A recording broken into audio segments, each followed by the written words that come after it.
Right, today our session is called Behind the Humanitarian Mask? Yeah. Behind the Humanitarian Mask. Thank you. Behind the Humanitarian Mask, the Nordic countries, Israel and the Jews. I'd like to emphasize that there are many aspects to the Scandinavian countries. We're dealing with one very narrow part of it, and we should not get the impression that this is the only thing that describes Scandinavian countries. We are today highlighting one of them, the phenomena occurring here in the area of anti-Semitism and anti-Israelism at the highest levels are relatively unknown and unbecoming to a civil society. Our three speakers are all experts in the field, and I should mention that this book has just come out, and it's been edited by Chairman of JCPA, Manfred Gerstenfeld.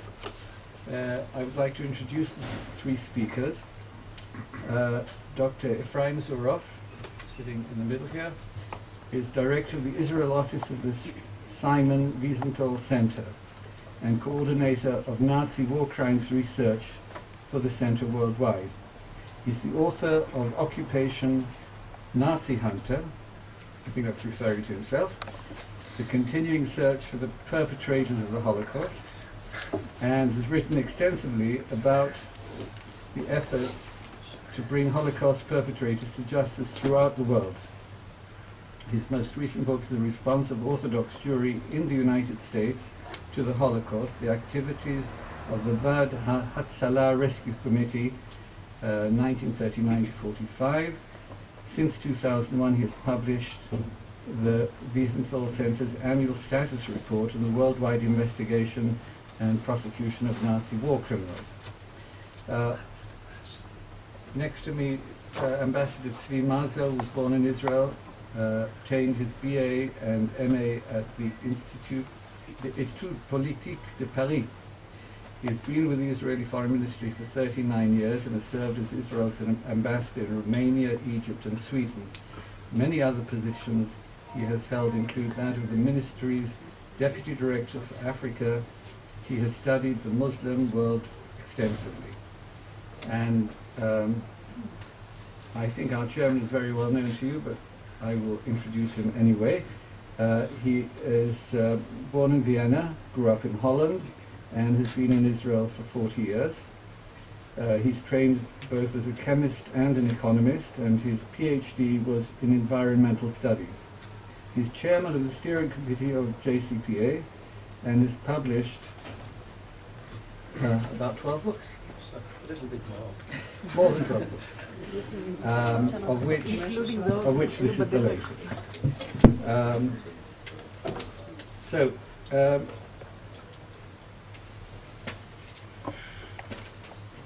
I think really, without further ado, we'll move to our speakers. Fran, would you like to start? I'm starting? I'm sorry. Okay.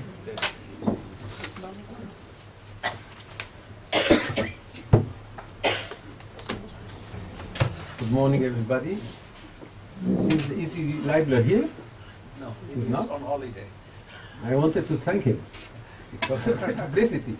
I mean, every book, and this book especially, needs publicity, and he's done it. So, and I would like also to say that one could not find a better title, I agree with him, with Izzy Leibler, for a book on anti-Semitism and anti-Israelism in Nordic countries. These countries are so much connected to welfare policies and considered as the havens of democracy and models of freedom of expression that people at large have difficulties to link them to negative social and economic phenomena. There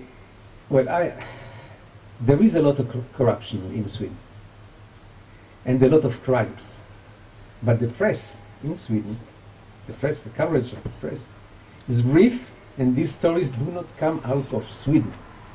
Interestingly, a recent bestseller by Swedish novelist Stig Larsson deals with these problems.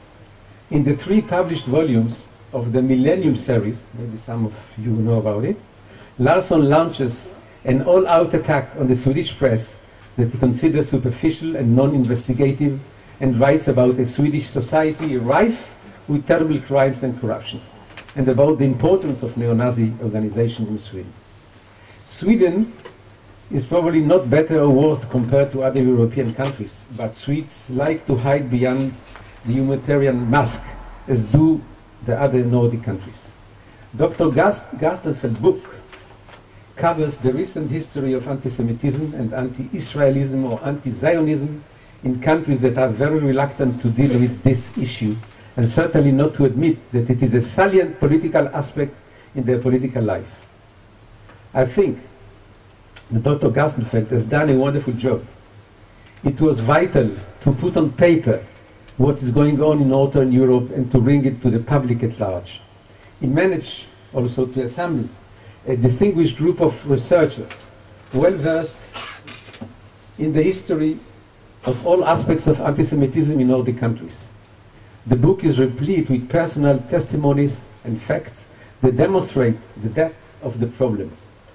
Dr. Gerstenfeld has been following closely anti-Semitism in Europe for many years, published a number of books on the subject, and has become a leading expert on an issue that concerns not only Israel and the Jewish people, but the entire world, and certainly the European countries.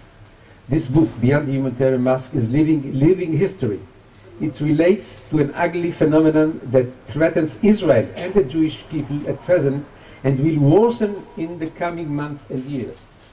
This is an important contribution to the Jewish and Israel fight against anti-Semitism. I am aware of the debate that broke out in the Jerusalem Post pursuant to the article of Izzy Leibler about the book, and is still going on. Today, the Jerusalem Post published a letter of the Danish ambassador. Incidentally, this is one of the purposes of the book, to put the issue squarely on the table. However, nobody can deny that anti-Semitism and anti-Israelism is something to be worried about in Nordic countries. But at the same time, the press, at the same time, I mean now, oh, just a moment, I think that I have a problem here.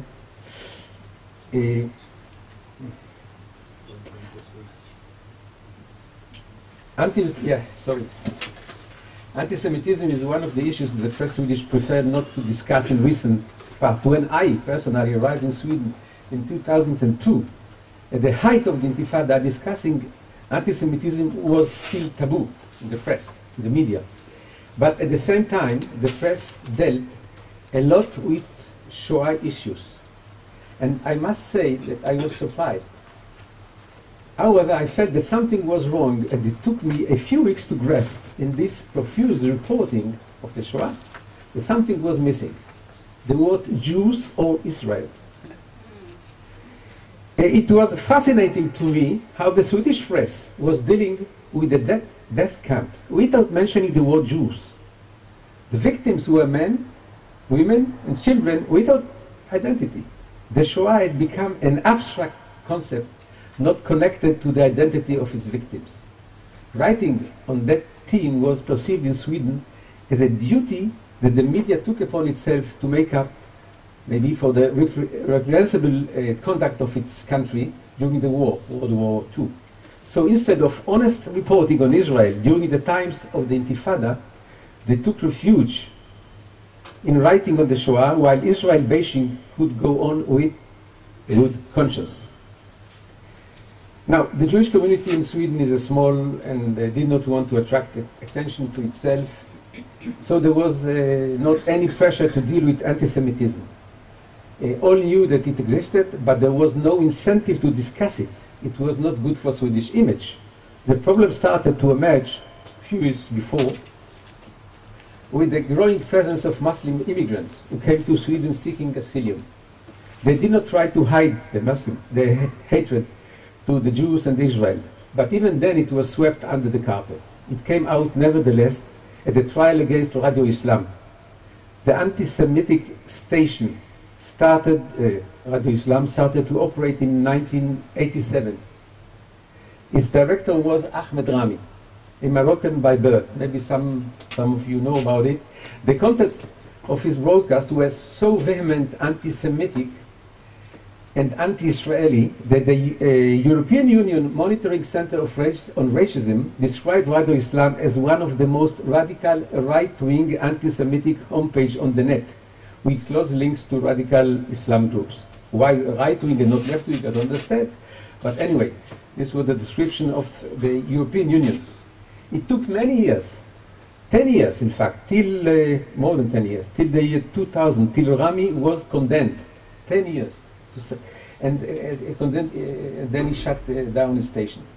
This did not prevent him from opening a website on the net that continued the job of hate as before, but no one has since sued him. We know that the rise in anti-Semitism and anti-Zionism in Europe that we see today can be traced to the beginning of the second Intifada in October 2000. The Europeans espoused then the Arab version, claiming that the Palestinians were the victims of an Israeli genocide. Scandinavian countries were the most vociferous in their condemnations. In Sweden, Norway, and Denmark, there was, at that time, an all-out attack on Israel. But it did not come from isolated groups or marginal political forces, but from the governments, the media, the political parties of the left, including the Social Democrats, the church and the NGOs. They formed a united front against Israel. It was really impressive to see this mobilization against Israel. After all, a small country fighting Arab and Muslim terrorism. Not that I think that all these forces had coordinated themselves in secret. I don't believe in conspiracy theories, but I believe that this united front of hatred against Israel was the product of an anti-Semitism long repressed in Sweden and the other countries, and being given the veneer of respectability through the new anti-Israeli left. The Intifada enabled to these forces to come to the open with good conscience. Until then, being anti-Semitic was frowned upon. The Shoah was still too close and hovering over Europe, and Sweden was ashamed of its conduct during the war. Anti-Semitic actions had been committed till then, especially by the extreme right groups. The Intifada changed it all. People felt that they could now safely say what was prevented from them to say about the Jews in the last 55 years. They did not say directly to the Jews, but aimed their prejudice toward Israel, which became the Jews among the nations. The Jew among the nations. Maybe it has become a cliché to present it in these terms, but I believe that this is the reality. Everybody was blaming Israel. Faced with suicide bombers, the media went out of its way to explain that though it was deplorable, one had to understand why terrorists had been goaded into killing themselves. Tzahal operations to stop the terrorist attacks were promptly condemned. Reports about terrorist operations were routinely formulated in such a way as to put the blame on Israel. Take a headline, a normal, usual headline every day in the Swedish press at that time, 2002, 2004. Israel could kill 2 Palestinians. Only if you read the whole article would you discover that those 2 Palestinians were killed while trying to commit a suicide bombing or some other operation against Israeli civilians. During this period of the Intifada, it was impossible to find pro-Israeli articles and certainly not editorials. A Spanish journalist who came to Israel in 2004 said to Idiot Achronot that not one European journalist could afford to write pro-Israeli articles. Unfortunately, this trend continues even now. The result of this global and systematic hostility against Israel was that it affected the general mindset in Europe it changed completely the image of Israel, which was suddenly perceived as the main threat to the world peace, according to public opinion polls in the last years. During this period, Muslim anti-Semitism grew steadily and became a menacing social phenomenon. The Muslims who feel strong by their ever-growing numbers are not afraid to show their hatred to Israel and to attack Jews in Europe. They know that they have the support of leftist organizations all over Europe, certainly in the Nordic countries. All demonstrations against Israel in the last year in Europe, all over Europe, not only in the Nordic countries, were carried out with the help of leftist organizations. And there is a very strong alliance between Arab, Palestinian, Muslim organization and leftist organization. It is a dangerous coalition that Israel has not yet tried to cope with. Legal actions against manifestation of Muslims' anti-Semitism in Sweden failed. The Attorney General ruled in Sweden that incitement to kill Jews or to destroy Israel was a political issue connected to the situation in the Middle East and could not be brought to the court in Sweden. In 2004, Swedish authorities agreed to the visit of the famous Sheikh Kardawi from Qatar. I was president at that time. A man who had issued a religious judgment allowing the killing of all Israelis, including women and children. During his sermons in the main mosque of Stockholm, he repeated his call to destroy Israel, but the authorities did not take any action. Regarding the issue of Muslims in Sweden and connection between Muslim and European, I would like to recommend to you the study of Michael Tosavainen in this volume, which is the best I've ever read about this problem. Is he here? Okay. Thank you. We are facing in Sweden and also in Norway, and maybe to lesser extent in the other three countries, a large front of hostility against Israel combined with manifestation of anti-Semitism that affects local Jewish communities. This is dangerous not only for the Jewish communities but also to Israel. This ongoing hostility continues to isolate Israel in the international arena. We should not forget it. Affects its diplomatic potential and in the same time encourages Muslim communities in Europe to continue their attack on Israel.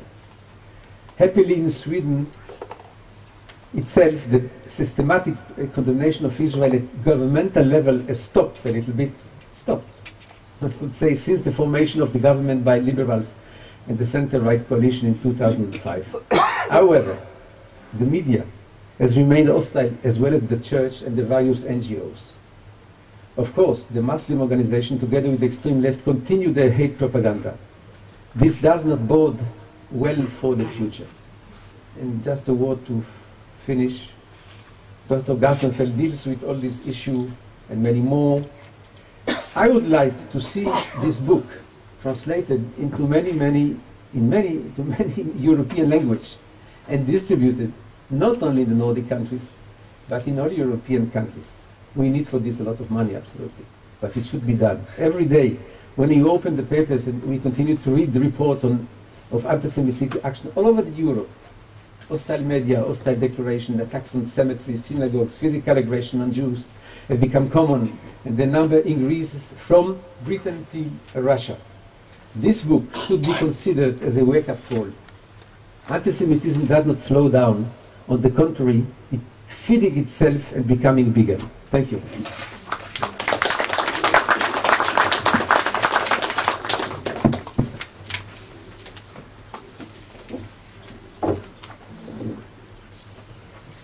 Good morning to all of you.